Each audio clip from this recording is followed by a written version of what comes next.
1. A Grande Agonia. O horror! O horror! Últimas palavras de Kurtz, personagem de Joseph Conrad no romance Coração das Trevas, 1902, sobre a loucura e a barbárie no antigo Congo belga. Por volta de 1750, o horror dominava as serras e os vales próximos à Feira de Kassange, interior de Angola, assim descrito pelo historiador norte-americano Joseph Miller.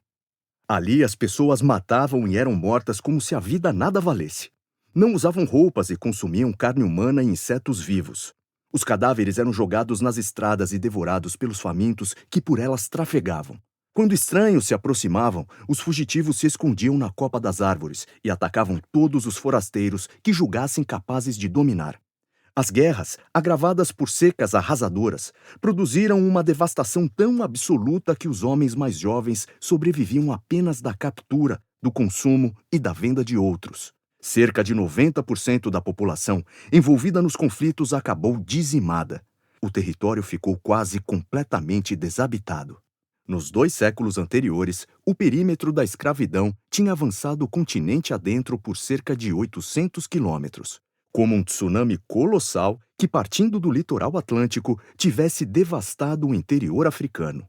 As razias tinham começado nas zonas mais próximas do litoral entre 1520 e 1570 e progrediram rapidamente, cerca de 30 quilômetros cada década, à medida que aumentava a demanda por cativos do outro lado do oceano. Assim, a busca desenfreada por escravos chegou à região de Kassange. E assim continuaria ainda por mais 100 anos. Na metade do século XIX, às vésperas da abolição do tráfico negreiro no Brasil, já atingiria o miolo do continente, a quase 2.000 quilômetros do litoral e a meio caminho entre Luanda, no Atlântico, e a ilha de Moçambique, no Oceano Índico, de onde outra onda de devastação partira com igual força. A fronteira de captura, sequestros, compra e venda de escravos tinha penetrado até o coração do continente. Mas nem por isso haveria paz nas zonas pioneiras de fornecimento de mão de obra cativa. Ao contrário, por volta de 1830, cerca de 80% de todos os escravos que chegavam ao Brasil ainda tinham como origem regiões costeiras de Angola. Prova de que a drenagem sistemática de moradores desses territórios se manteve inalterada ao longo de todo o período do tráfico negreiro. A destruição constante de Angola se apresenta como a contrapartida da construção contínua do Brasil, observou o historiador Luiz Felipe de Alencastro. Na esteira da grande onda escravagista, ficava um cenário de morte e ruína. No século XVIII, uma vasta região de aproximadamente 2,5 milhões de quilômetros quadrados, o equivalente a quase 1/3 da área territorial brasileira, onde hoje se situam Angola e os 2 Congos, a República do Congo e a República Democrática do Congo, estava dominada pela guerra e pelo medo. Era um lugar altamente instável e perigoso, devido ao regime de terror implantado pela ferocidade dos guerreiros e dos captores de escravos. Milhares de habitantes procuravam abrigo nas densas florestas e nas montanhas, todos fugindo dos conflitos e sequestros que alimentavam o tráfico atlântico.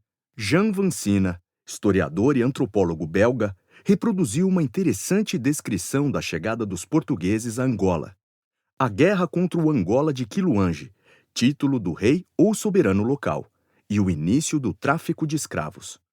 A narrativa faz parte da tradição oral do povo Pende, que, no século XVI, vivia próximo do litoral e, pressionado pelo tráfico negreiro, se transferiu para o interior do continente. A história se refere a navios alados. Aos olhos dos africanos, as velas das naus portuguesas lembravam asas. Um dia, os homens brancos chegaram em navios com asas que brilhavam como facas ao sol. Travaram duras batalhas com o Angola e cuspiram-lhe fogo. Conquistaram as suas salinas e o Angola fugiu para o interior. Alguns dos seus súditos mais corajosos ficaram junto ao mar. E quando os homens brancos vieram, trocaram ovos e galinhas por tecidos e contas. Os homens brancos voltaram outra vez ainda. Trouxeram-nos milho e mandioca, facas e enxadas, amendoim e tabaco. Desde então, e até os nossos dias, os brancos nada nos trouxeram senão guerras e misérias. Joseph Miller faz um cálculo assustador a respeito da mortalidade no tráfico de cativos no Atlântico. Ainda na África, entre 40% e 45% dos negros escravizados morriam no trajeto entre as zonas de captura e o litoral. Dos restantes, entre 10% e 15% pereciam durante um mês que, em média, ficavam à espera do embarque nos portos africanos. Em Benguela, um dos principais portos negreiros de Angola, até o final do século XVIII, os traficantes simplesmente se livravam dos cadáveres jogando-os nas praias e nos rios. Muitos eram depositados nos esgotos a céu aberto da cidade.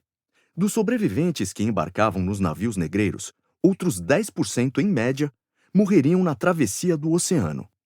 Na etapa seguinte, a do desembarque na América, mais 5% perdiam a vida durante o processo de venda e transporte para os locais de trabalho. Muitas vezes, situados em minas ou lavouras no interior distante, o que exigia longas caminhadas a pé por trilhas perigosas e traiçoeiras. Por fim, mais 15% faleceriam nos 3 primeiros anos de cativeiro em terras do Novo Mundo. As estimativas de Miller sugerem que, de cada grupo de 100 escravos capturados no interior da África, apenas 40 sobreviveriam ao final dessa extensa jornada entre os locais de captura e o destino final da viagem, do outro lado do Atlântico. Em torno de 60% do total perderiam a vida pelo caminho.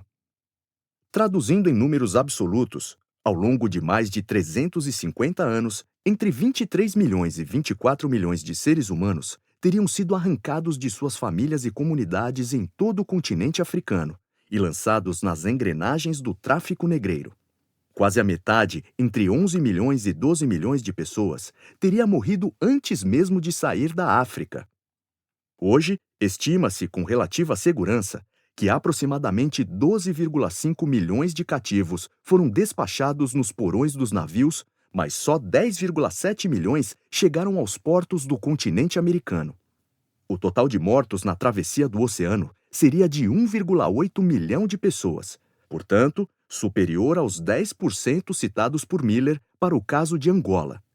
Dado o alto índice de mortalidade após o desembarque, apenas 9 milhões de africanos teriam sobrevivido aos tormentos dos 3 primeiros anos de escravidão no novo ambiente de trabalho.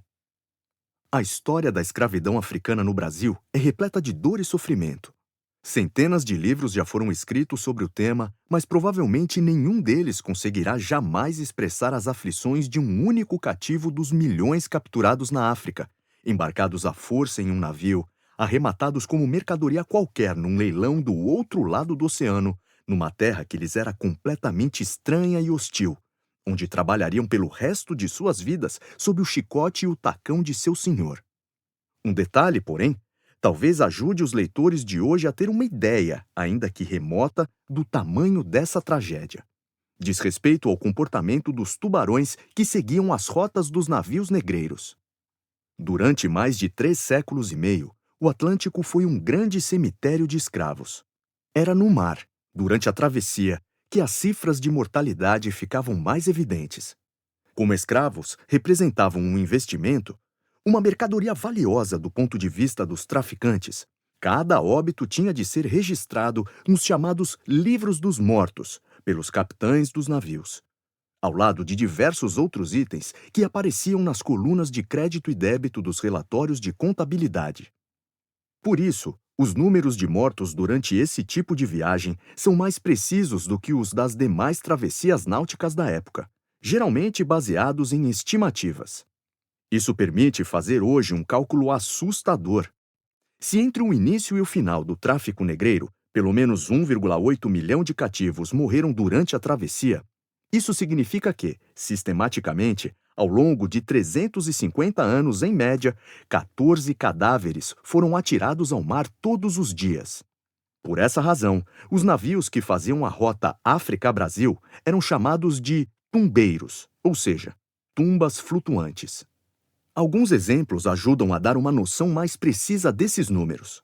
Em 1805, um brigue sob o comando do capitão Félix da Costa Ribeiro partiu da região de Biafra com 340 escravos, dos quais 230 morreram nos 40 dias de travessia até Salvador. Portanto, esse navio, sozinho, teria lançado ao mar entre 5 e 6 cadáveres por dia, média semelhante ao do Protector, que teve 151 mortos na viagem de 50 dias entre Luanda e o Rio de Janeiro.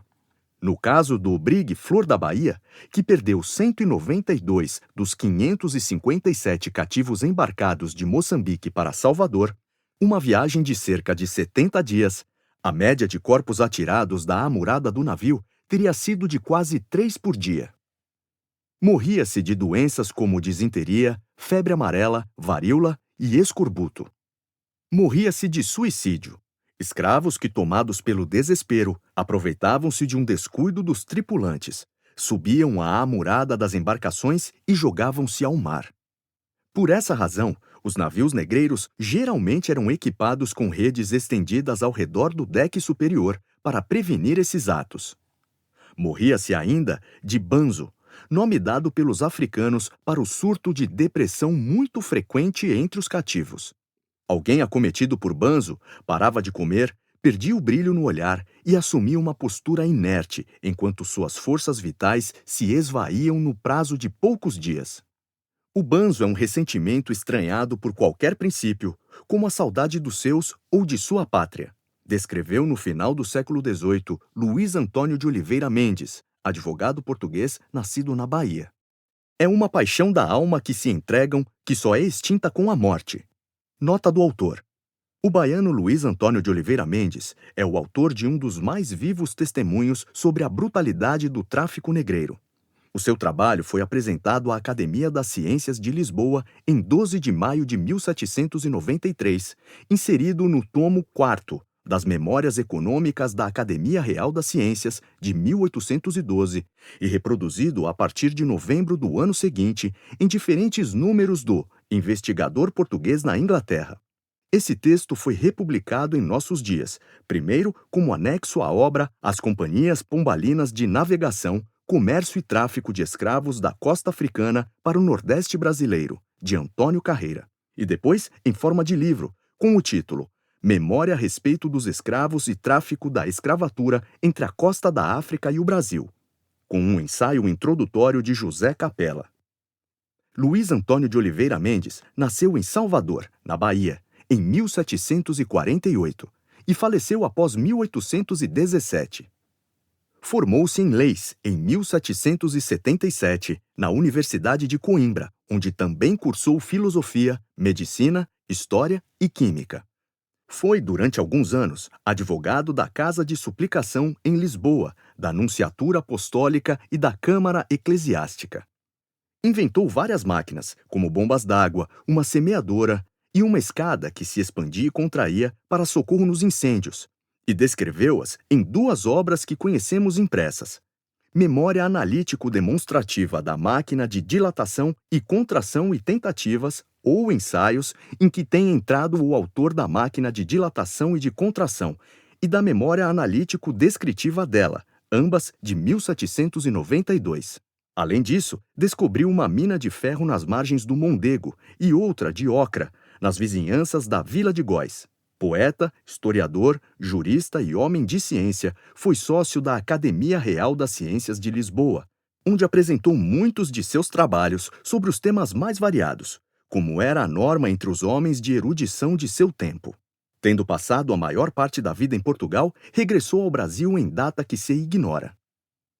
Os cadáveres eram então atirados por sobre as ondas sem qualquer cerimônia, às vezes sem ao menos a proteção de um pano ou lençol, para serem imediatamente devorados por tubarões e outros predadores marinhos.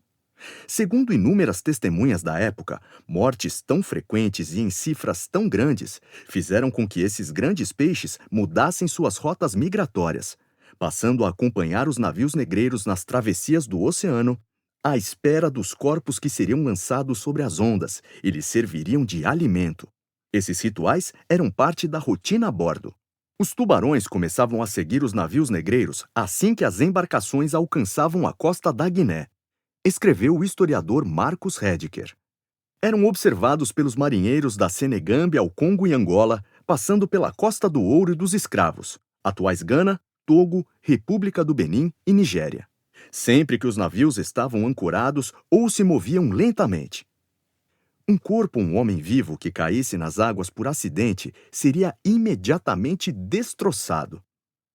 Alexander Falconbridge, médico britânico que participou de 4 viagens negreiras entre 1780 e 1787, testemunhou diversas cenas como essa, enquanto observava o embarque de cativos na costa de Boni, atual Nigéria.